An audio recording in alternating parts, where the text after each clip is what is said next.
अस्सलामुअलैकुम। मैं हूं मुज्तबा। आज हम new syllabus mathematics book 2 chapter 1 direct and inverse proportions करेंगे। तो चलते हैं सवालों की तरफ। Exercise 1A advance level, page 012, question 15। The total monthly income $D of a salesman who sells tires consists of a basic salary of $600 and a variable amount which depends on the number of tires he sells. For each tire he sells, he receives $8. Part 1.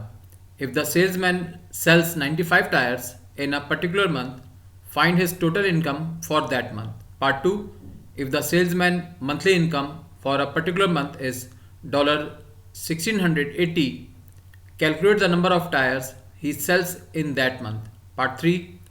Write down a formula connecting D and N where N is the number of tires the salesman sells in a month. Part 4. Draw the graph of D against N. Is D directly proportional to N? Use your graph to explain your answer. तो हम पहले part से शुरू करते हैं। तो पहले हिस्से में उसने पूछा है कि एक तो उसने ये बताया है कि उसकी जो बेसिक सैलरी है वो $600 है और हर टायर पे ही रिसीव्स $8। सो पार्ट 1 जो है, if the salesman sells 95 tyres in a particular month, find his total income for that month. So लिखते हैं total income for that month, और वो हमारे पास क्या हो सकता है, $600 जो हैं वो फिक्स्ड अमाउंट है, $600 plus $8 for each tyre into 95। सो हमारे पास आ जाएगी वैल्यू टोटल वैल्यू 1360। ये हमारे पास टोटल इनकम आ गई। पार्ट 2 के लिए है, if the salesman monthly income for a particular month is $1680, calculate the number of tyres he sells in that month. Part 2 के लिए हम इस्तेमाल करेंगे, पहले तो ये चूंकि 600 फिक्स अमाउंट है तो वेरिएबल अमाउंट निकाल लेते हैं।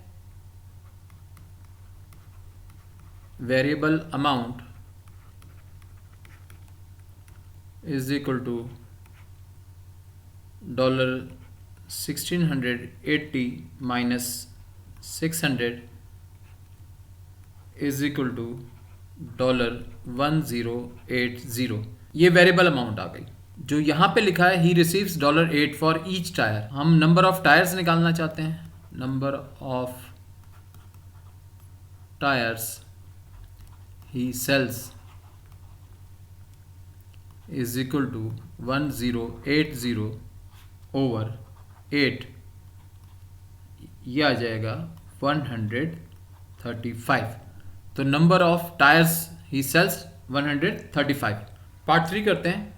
Write down a formula connecting D and N where N is the number of tyres the salesman sells in a month. तो एक तो हमारे पास वेरिएबल अमाउंट होगी पार्ट 3 के लिए, वेरिएबल अमाउंट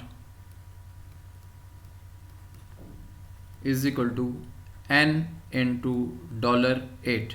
ये तो हमारे पास वेरिएबल अमाउंट आ गई। लेकिन टोटल इनकम जो है, total income is equal to variable amount plus fixed amount. Therefore D is equal to 8N plus 600। ये हमारे पास फिक्स अमाउंट है और ये हमारे पास वेरिएबल अमाउंट है, और D हमारे पास जो है वो डॉलर इनकम है। नेक्स्ट पार्ट पे चलते हैं। Part 4, draw the graph of D against N। Is D directly proportional to N? Use your graph to explain your answer. हम ग्राफ भी ड्रॉ करेंगे और इसको एक्सप्लेन भी करेंगे। Is D directly proportional to N. हमारे पास पार्ट 4 जो है वो d is equal to 8n plus 600 है।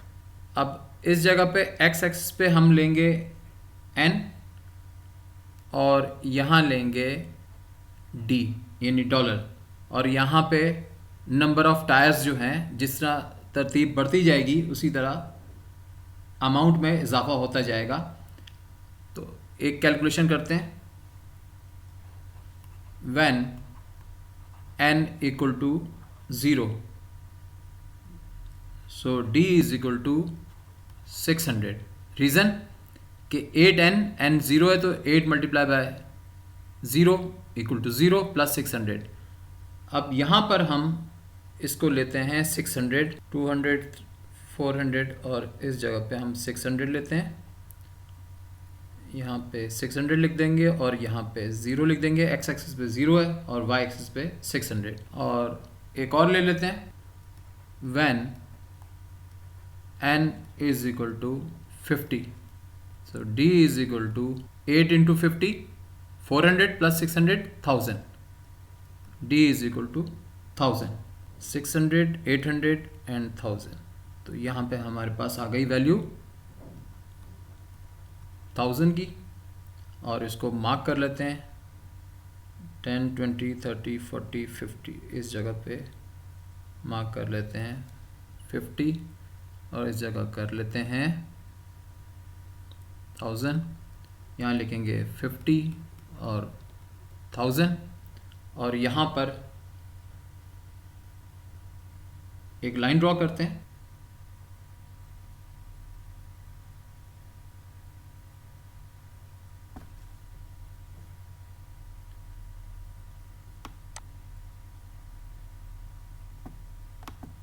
और ये हमने स्ट्रेट लाइन ड्रॉ कर ली, यहाँ पे मार्क कर देते ताकि मालूम हो कि इस जगह पर क्रॉस हुआ है। हमारे पास इक्वेशन थी d is equal to 8n plus 600 और हमें मालूम था कि d is not directly proportional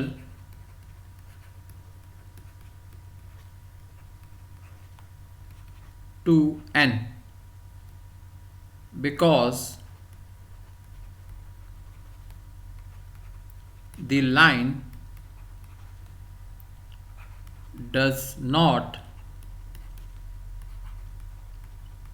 pass through the origin। Next question पे चलते हैं। Question 16, a machine which manufactures ice needs to be run for 10 minutes to warm up before the production of ice begins. The mass in tons of ice produced is directly proportional to the number of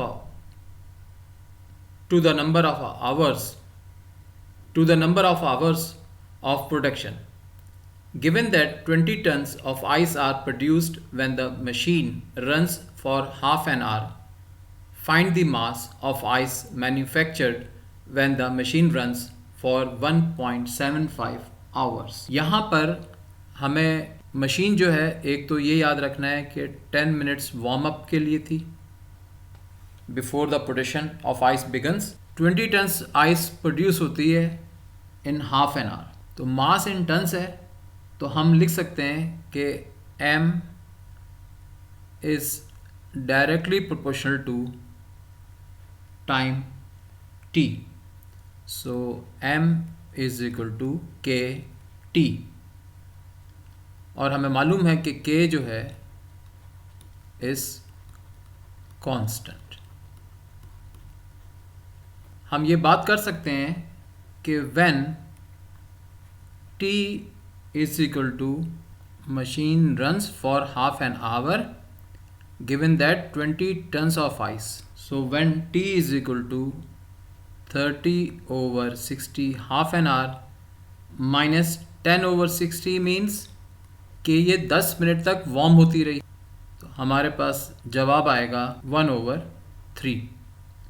और हमें मालूम है कि मास जो है 20 turns है। तो हमारे पास ये इक्वेशन है, m that is 20 is equal to k into 1/3। So k is equal to 60, m is equal to 60t when time is equal to 1.75 hours minus 10/60 जो वार्म अप टाइम था,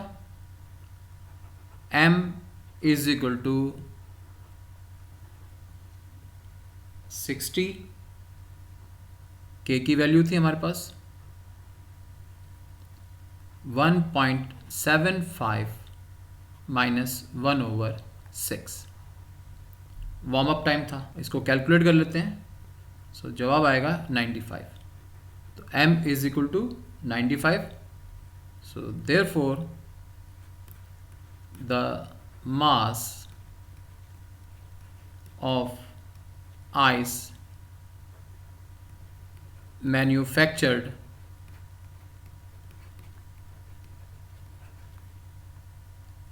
is 95 tons.